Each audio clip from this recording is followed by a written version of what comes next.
अस्सलाम वालेकुम। उसे पता है मेरा बंदा परेशान है, वो चाहता है मेरा बंदा मेरे दर पर आके मांगे।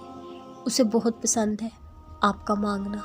वो नाराज़ होता है अगर उसका बंदा उससे ना मांगे।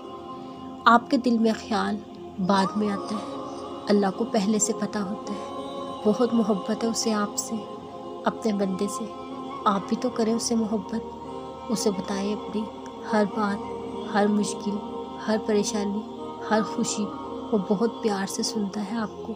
आपकी ज़िंदगी में कोई भी मुश्किल आए, परेशानी आए, आपने सबसे पहले अपने अल्लाह को बताना है। ऐ अल्लाह, कोई काम आसान नहीं है मगर वही जिसे तू आसान करते है, और तू मुश्किल काम जब चाहे आसान कर देता है। मुझे अब बस अल्लाह चाहिए। तुम्हें पता है मुझे तन्हाई से खौफ आता था।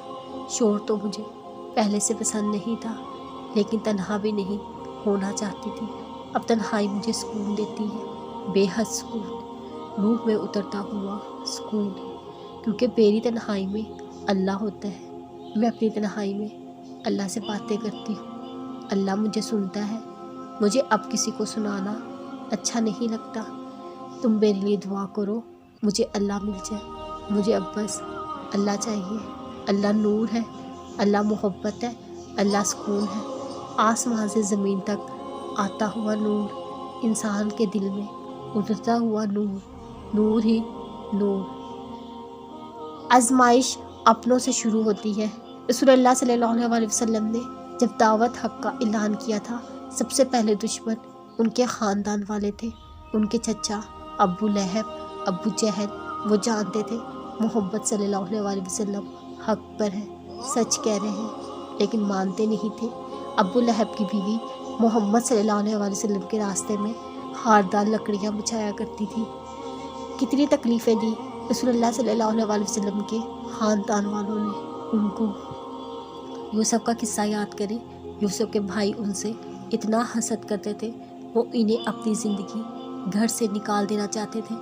उन्होंने ऐसा ही किया। एक चाल चली, यूसुफ को अंधेरे कुएं में फेंक आए। मरियम का किस्सा याद करें। सब जानते थे मरियम बाकरदार है, पाकीज़ा है, मोज़िज़ घराने से ताल्लुक़ रखती है, लेकिन लोगों ने फिर भी उन पर तहम्मत लगाई। ये सारे किस्से अल्लाह ने किसके लिए महफूज किए? हमारे लिए, आपके, मेरे लिए, हमें समझाने के लिए। ये दुनिया आजमाइश है, इस दुनिया में सुकून नहीं रखा गया।